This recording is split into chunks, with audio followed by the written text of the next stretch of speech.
fait ce travail est empêché.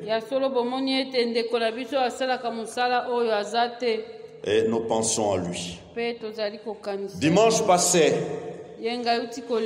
nous avons introduit les sujets sur les hommes enflammés pour Dieu.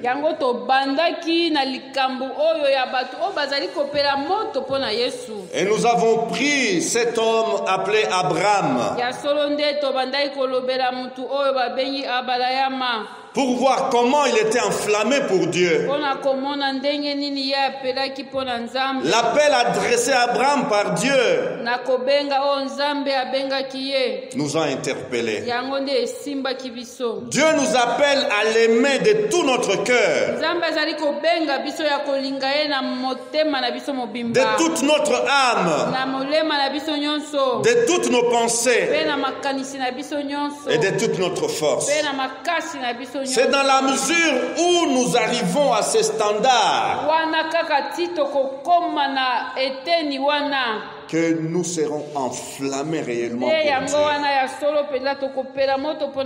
Que Dieu nous aide. Dieu a appelé Abraham et Abraham devait se séparer du monde. Aujourd'hui, nous allons continuer avec cet homme et nous allons voir sa réaction à l'appel de Dieu. Sa réaction à l'appel de Dieu doit nous parler. Nous, enfants de Dieu. Nous prenons Genèse 12, verset 4. Genèse chapitre 12, verset 4 nous dit: Abraham partit comme l'Éternel lui avait dit. Et Lot partit avec lui. Abraham était âgé de 75 ans lorsqu'il sortit des Charans.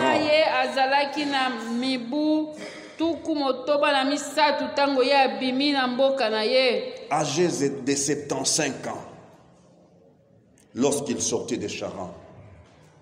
Alléluia. Voilà la réaction d'Abraham. Et ce matin, nous allons essayer de nous tourner et retourner autour de cette réaction d'Abraham.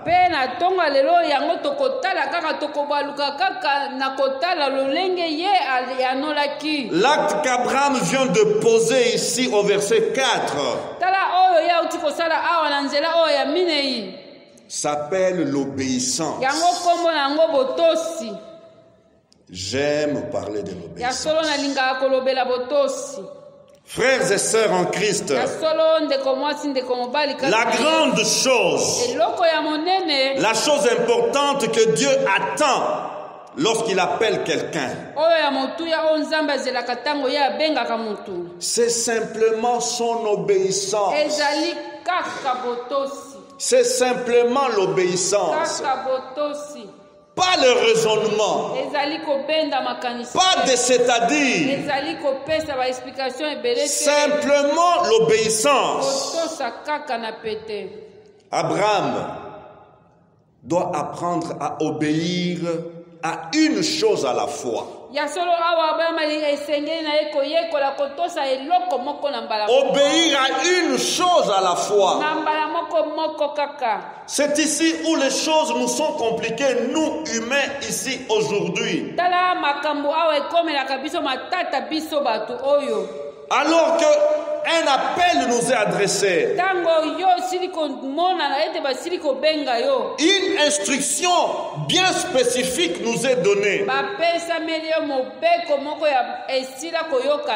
Nous voulons aller tout de suite au-delà de l'instruction reçue.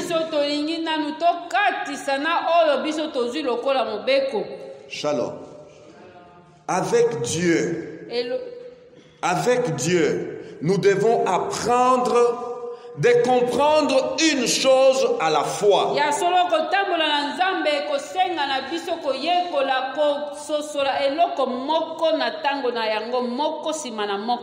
Dieu donne la direction d'une étape à la fois.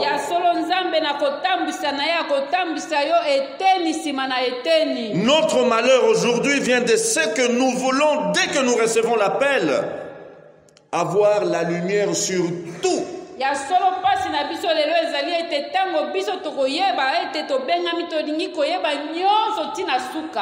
Raison pour laquelle certains ministères spécialisés s'élèvent.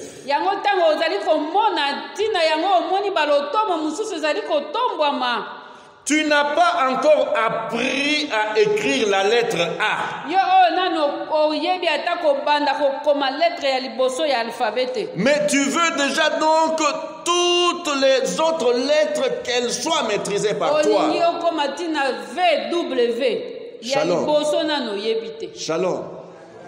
Nous avons besoin de maîtriser le A d'abord.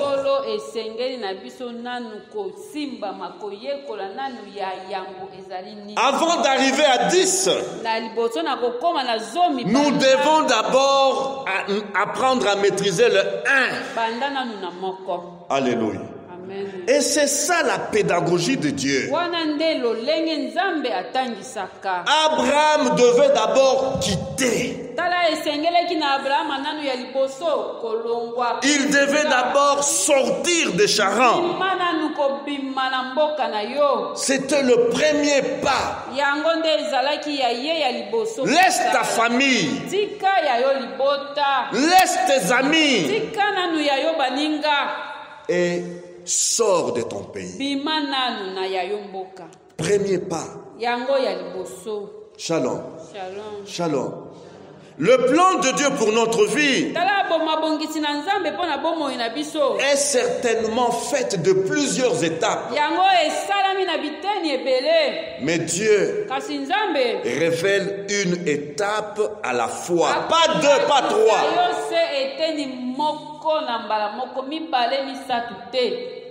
Et ceci construit notre foi. Et nous avons intérêt à obéir à la première étape.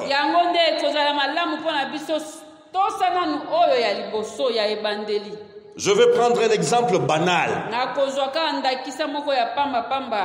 Un exemple un peu absurde. Les gens qui se saoulent disent ceci. Le plus difficile, c'est le premier verre. Le premier verre. Dès que tu prends le premier verre, tout est ouvert. Tu peux alors terminer un casier. Shalom. Shalom. C'est pourquoi il faut faire attention avec un verre. Oh, je vais seulement goûter un verre. Je vais seulement goûter un verre.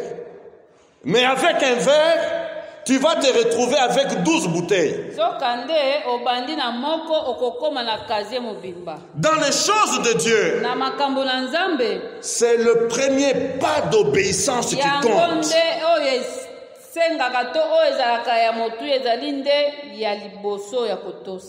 Alléluia. Alléluia. L'obéissance. Quel concept dans notre monde d'aujourd'hui? L'obéissance est une attitude, une conduite ou un fait en voie de disparition. En voie de disparition dans notre monde qui a perdu les repères.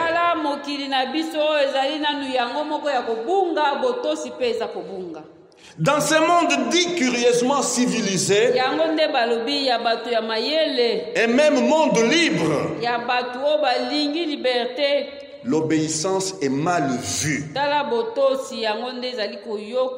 Lorsque quelqu'un obéit au principe du travail, la réglementation du travail, de là où il est engagé, on va l'attaquer. On va le combattre. Il faut jouer notre jeu. Fais comme nous. Pourquoi tu obéis à ça? Pourquoi tu respectes ces instructions?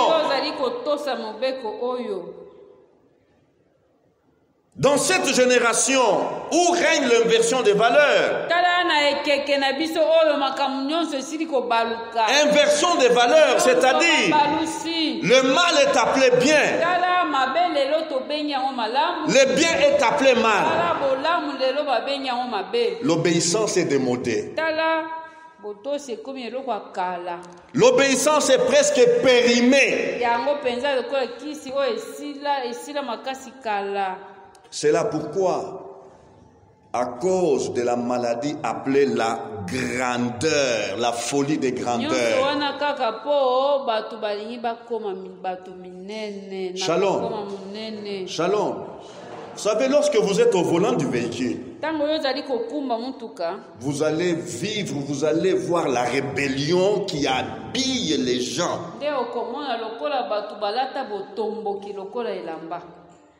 Les gens ne savent plus que cet engin est un engin de la mort.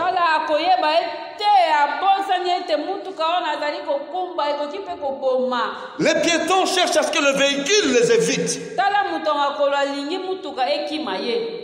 Shalom. C'est quoi cela? La désobéissance. Aujourd'hui, vous roulez, vous trouvez les petits enfants qui... Oh là là.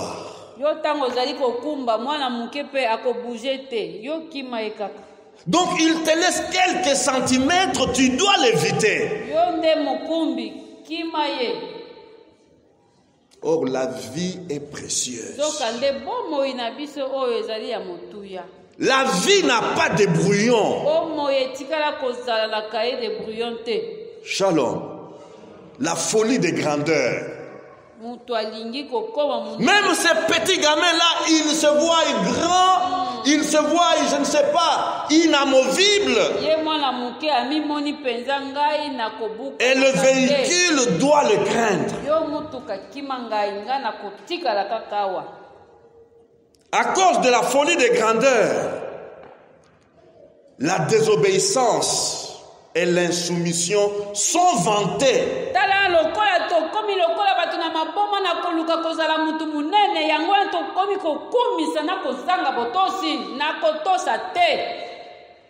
Shalom. L'obéissance est méprisée dans notre génération. Et c'est grave. L'obéissance. Lorsque nous méprisons l'obéissance, nous courons devant la catastrophe.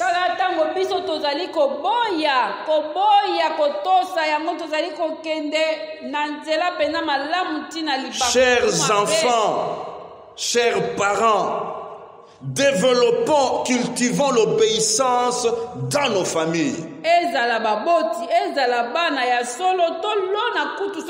L'obéissance ne s'apprend pas à l'université. L'obéissance, c'est à la maison, dans nos familles. Et personne d'autre ne peut remplacer papa et maman pour donner l'instruction sur l'obéissance.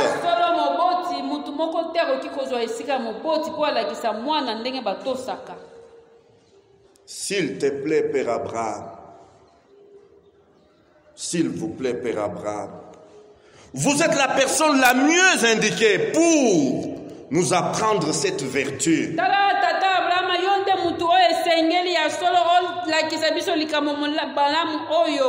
Que veut dire obéir à quelqu'un? Abraham répond.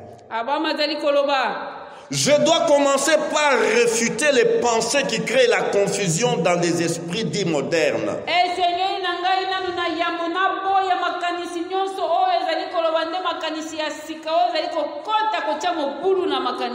Oui, c'est un croyant qui interroge Abraham. Pourquoi? Parce qu'il est dans la confusion. Lorsqu'il voit la vie dans l'église, il se dit, je suis perdu. Où est l'obéissance dans l'église? Il se dit, c'est fidèle. Et il interroge Père Abraham. Et Abraham dit, je vais commencer par réfuter les pensées qui créent la confusion dans les esprits dits modernes.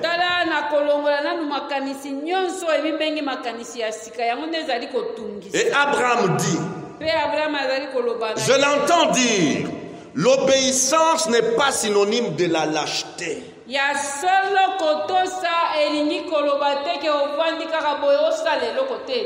L'obéissance n'est pas synonyme de la lâcheté.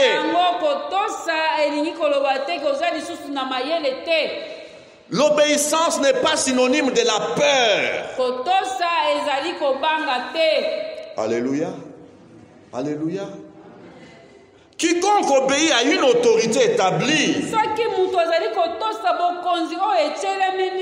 c'est pas un lâche. Ce n'est pas un lâche. Tu n'es pas lâche lorsque tu obéis.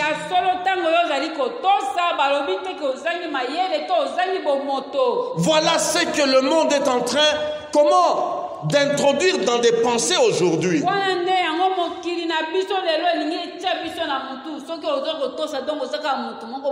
Et l'ennemi est en train d'utiliser cette pensée. Parce que dès le commencement, il a incité Adam à la désobéissance. Oh, si vous ne mangez pas, c'est parce qu'il sait que le jour où vous en mangerez, vous deviendrez comme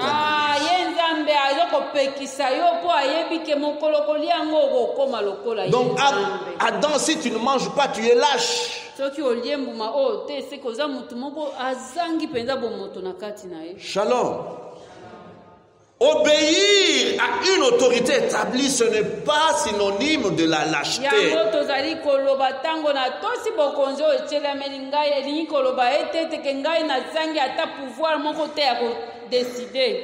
La Bible me dit ceci.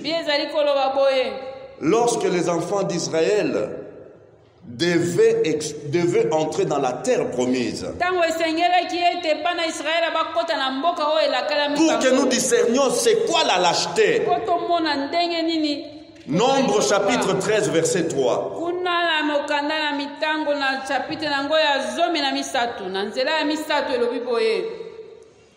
Et nous y avons vu les géants, enfants d'Anak, de la race des géants. Nous étions à nos yeux et aux leurs comme des sauterelles.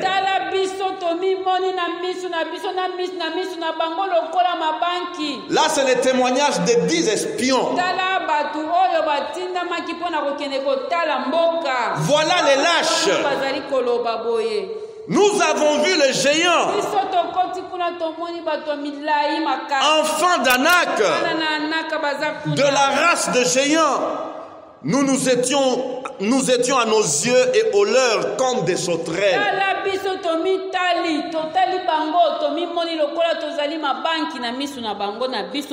Shalom. Et dans 1 Samuel 17, 24, une autre expérience de la lâcheté. Chapitre 17, verset à la vue de cet homme, tous ceux d'Israël s'enfuirent devant lui et furent saisis d'une grande crainte. Shalom. Il fuit devant qui? Devant Goliath. Voilà être lâche. Voilà être lâche. Pour dire que lorsque tu fais ce que tu devais faire, tu n'es pas un lâche.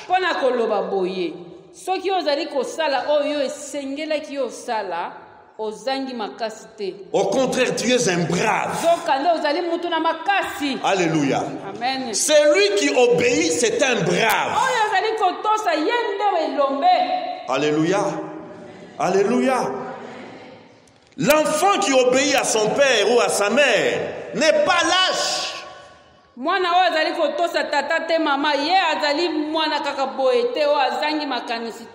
Il reconnaît par ses faits l'autorité du père et de la mère.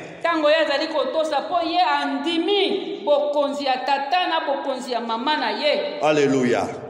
L'obéissance n'est pas synonyme de la peur, j'insiste.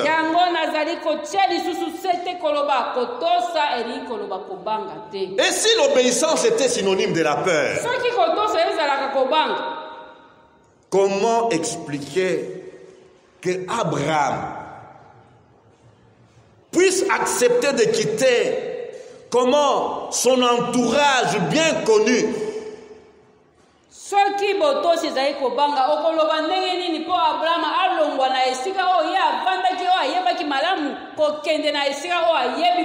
il a quitté l'endroit où il avait des garanties pour aller dans un pays inconnu.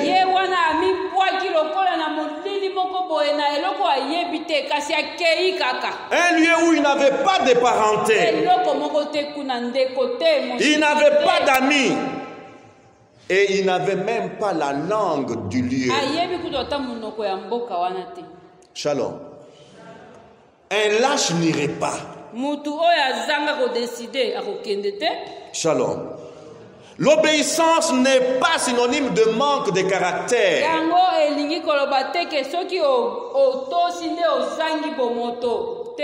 Ce n'est pas un manque de personnalité. Alléluia. Les gens qui ont le caractère, ils choisissent de marcher dans les principes.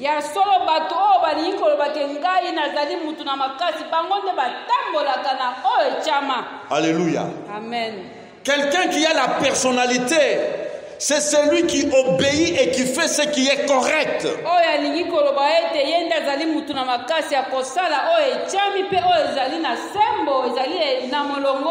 Shalom. Et là, notre monde doit être recadré. Comment un homme sans courage, sans force de caractère, sans énergie, peut quitter le confort et laisser derrière lui les amis, les connaissances, comment sa situation, et tout pour aller dans un pays inconnu.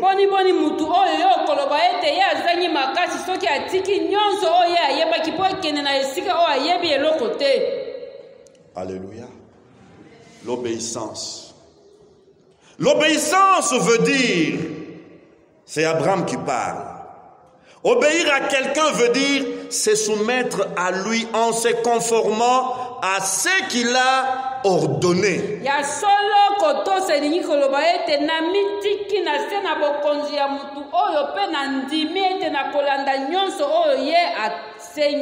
Alléluia. Où est l'obéissance dans notre pays? À commencer sur comment nos routes, nos artères. Les routes sont mal usagées.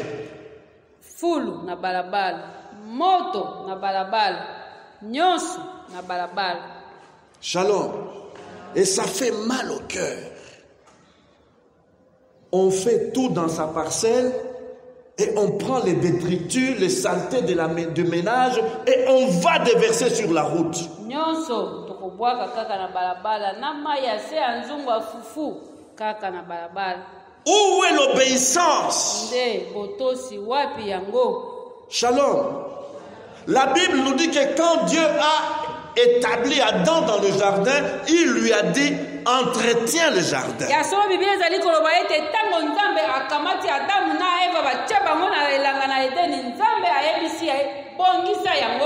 Nous n'entretenons pas notre espace congolais.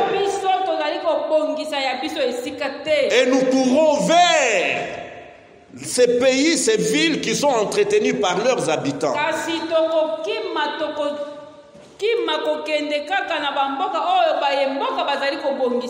Regardez comment nous conduisons sur nos routes. Où est l'obéissance dans notre conduite des véhicules? Triste chose. Abraham dit encore, l'obéissance, c'est faire ce qui m'est demandé de faire immédiatement, complètement, volontairement, selon les instructions reçues.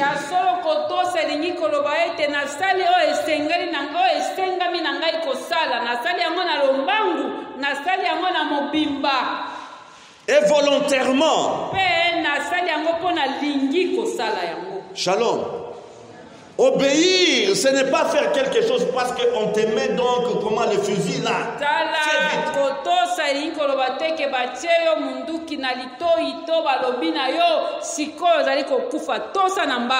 Non, ça c'est pas obéir. Shalom. Et nous avons la responsabilité, chers frères et sœurs, à inculquer cette notion dans la petite génération.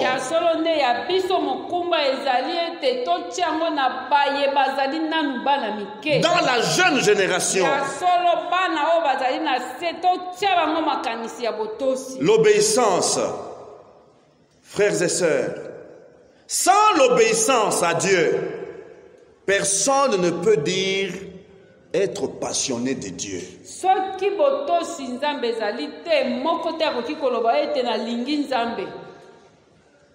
Passionné, je l'aime de tout mon cœur. Je l'aime de toute mon âme. Où est l'obéissance à ses instructions?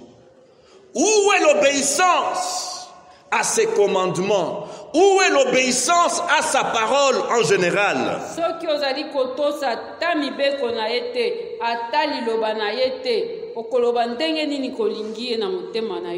Sans l'obéissance à Dieu, personne ne peut se donner entièrement, esprit, corps et âme à Dieu.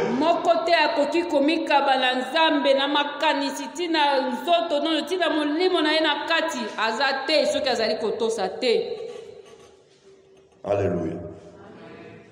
L'obéissance. Hébreux 11, verset 8 nous dit.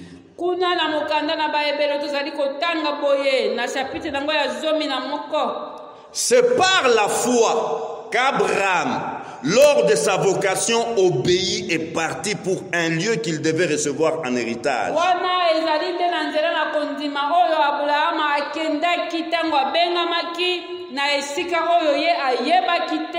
Et qu'il partit sans savoir où il allait. Alléluia. C'est par la foi. Donc il y a une dimension d'obéissance qui est une dimension surnaturelle.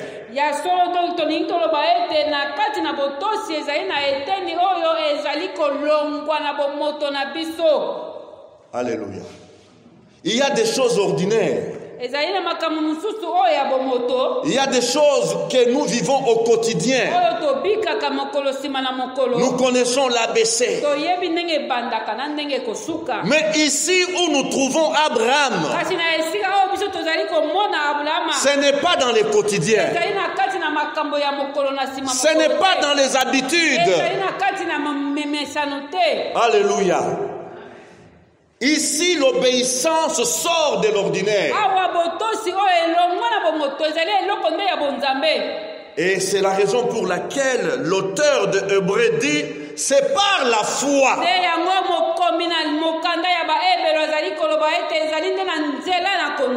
Qu'Abraham, lors de sa vocation, obéit et partit. J'ai lu une autre version de la Bible. Second 21, il dit ceci.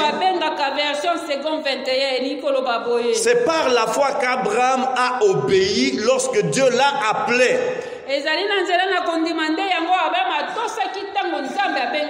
et qu'il est parti pour les pays qu'il devait recevoir en héritage.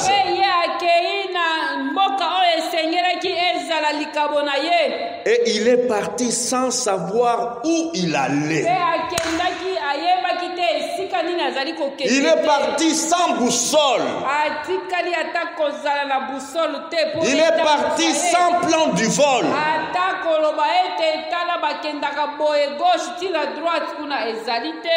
L'obéissance. Passons à une deuxième étape de l'obéissance.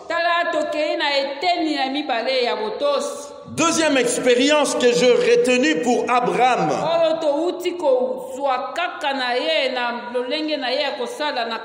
L'expérience qu'il a rendue encore célèbre.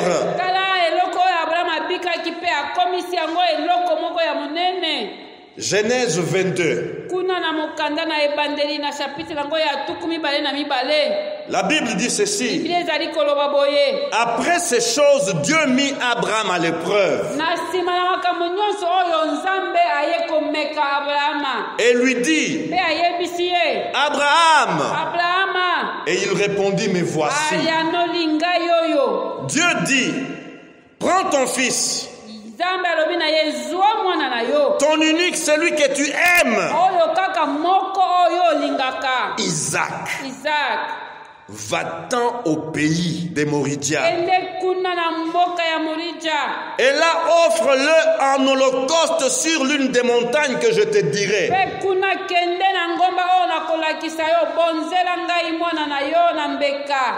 Alléluia. Prends ton unique fils, celui que tu aimes, pas celui-là que tu détestes. Parents, c'est malheureux de détester un enfant. Oh, combien de parents devraient se repentir. Des paroles de malédiction, des injures, des paroles insensées. Et toi là, si je savais.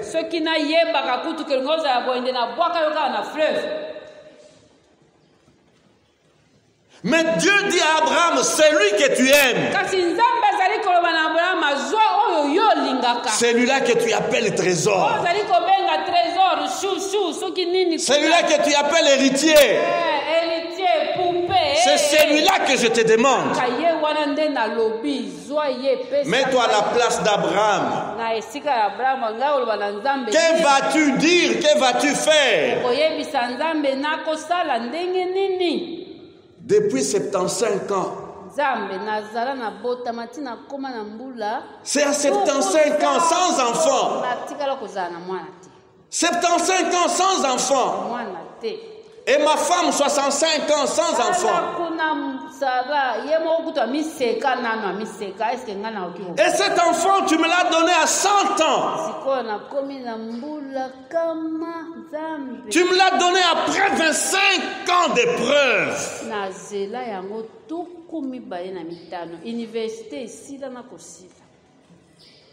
Mon enfant miracle. L'enfant qui a ôté notre opprobre.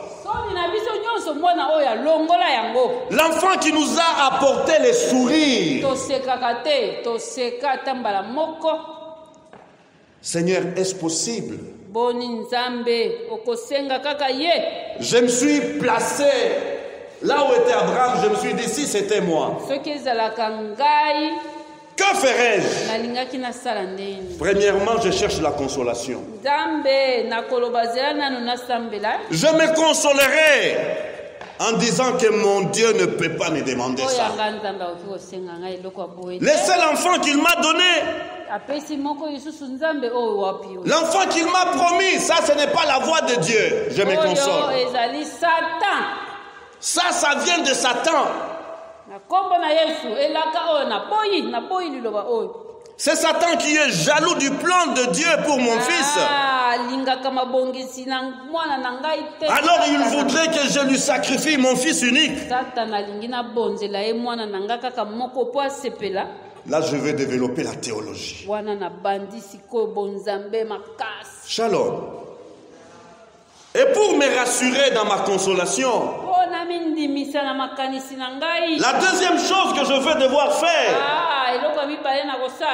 je vais chercher à conforter ma position sceptique.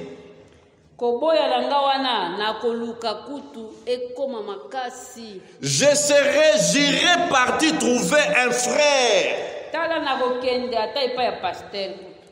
un ami tiède dans la foi, un ami que je reconnais sceptique dans les choses spirituelles, un ami incrédule aux choses de Dieu, pour me décourager à obéir.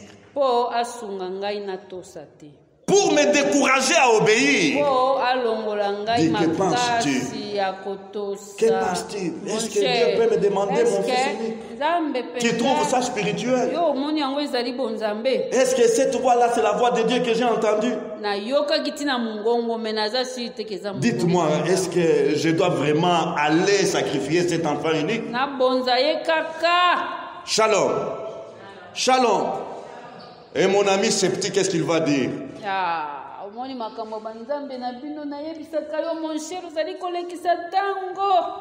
Tu sais, votre pasteur là, il ne prêche pas la vérité.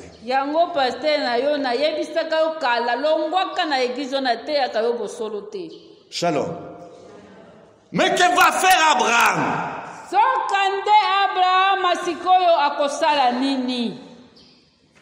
Genèse 22, verset 3.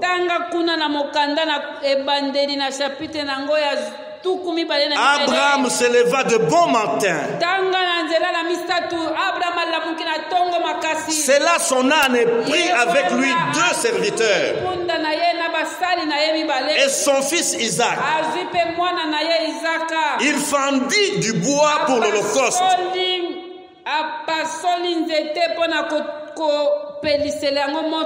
et partit pour aller au lieu que Dieu lui avait dit.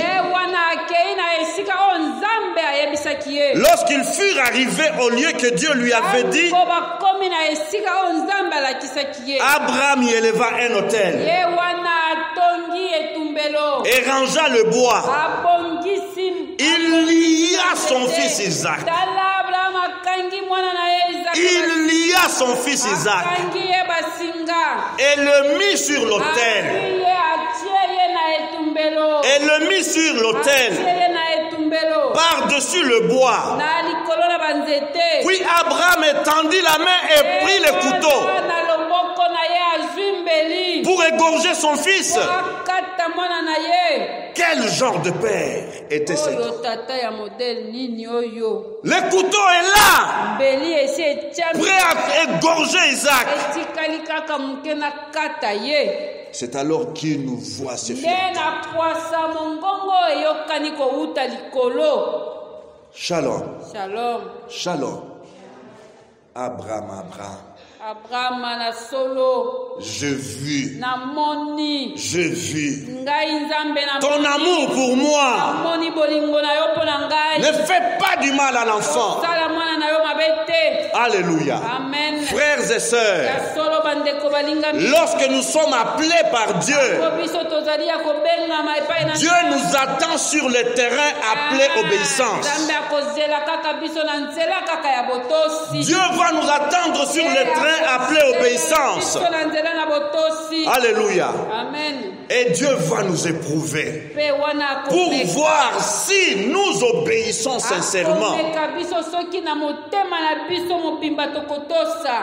Et dans Jean 15, verset 14, l'homme qui a obéi au-dessus de l'obéissance d'Abraham, il dit ceci: vous êtes mes amis si vous faites ce que je vous commande. Vous êtes mes amis. être ami de Jésus. Si vous faites ce que je vous commande, frères et sœurs, l'obéissance. Non, ce n'est pas les diplômes de théologie qui peuvent nous aider à transmettre la vie de l'obéissance. Abraham m'impressionne. Abraham m'impressionne. Frères et sœurs, ce n'est pas le savoir parler. Ce n'est pas les mots bien calculés, bien placés. Ce n'est pas cela qui va transmettre l'obéissance à un individu. C'est tout d'abord ton obéissance. Alléluia. Amen. Papa, l'enfant veut voir ton obéissance. L'enfant n'a pas besoin d'aller dans les dictionnaires chercher c'est quoi l'obéissance. Maman, l'enfant veut apprendre l'obéissance à travers ta vie. Pasteur, les fidèles veulent apprendre l'obéissance à travers ton obéissance à toi, pasteur. La rhétorique raffinée, une belle syntaxe ne pourra jamais transmettre l'obéissance aux fidèles. Oh, que Dieu nous aide, serviteurs de Dieu, à obéir à notre maître, à être des serviteurs obéissants. Seigneur Jésus, Abraham, s'il te plaît, enseigne-nous encore sur l'obéissance. Pouvez-vous soutenir l'obéissance Abraham par quelques paroles de la Bible? Abraham parle. L'obéissance est le prix du succès. Tu veux le succès? Apprends à obéir à Dieu. Josué chapitre 1 verset 8. Que ce livre de la loi ne s'éloigne point de ta bouche. Médite-les jour et nuit pour agir fidèlement selon tout ce qui est écrit. Car c'est alors que tu auras du succès dans tes entreprises. C'est alors que tu réussiras. Tu cherches le succès. Mon frère, ne vois pas les sorciers. Ne vois pas les jaloux. Qu'en est-il de l'obéissance? Shalom. Abraham, que dis-tu encore de l'obéissance? Oui, l'obéissance est préférable au sacrifice. Oh, que des chrétiens qui veulent faire des sacrifices pour Dieu. Est-ce que, lorsque nous prenons cette expérience d'Abraham, est-ce que Isaac est mort? Est-ce que Isaac est mort? L'obéissance vaut mieux que le sacrifice. Isaac n'est pas mort, mais Dieu voulait voir le cœur d'Abraham. Qui a la première place dans le cœur d'Abraham? Est-ce c'est son fils Isaac ou c'est toujours moi, son Dieu? 1 Samuel 15, 22. L'Éternel trouve-t-il du plaisir dans les holocaustes et les sacrifices? comme dans l'obéissance à la voix de l'Éternel. Voici l'obéissance vaut mieux que les sacrifices. Et l'observation de sa parole vaut mieux que la graisse de bélier.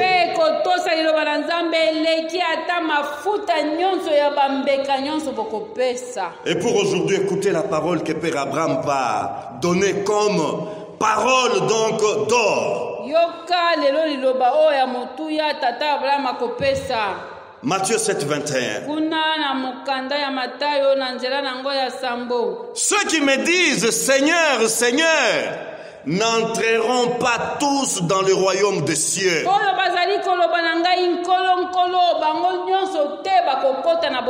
Mais celui-là seul qui fait la volonté de mon Père qui est dans les cieux.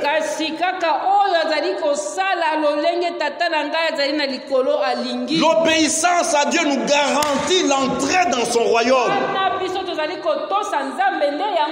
L'obéissance à Dieu. Et as-tu des garanties pour entrer dans le royaume de Dieu?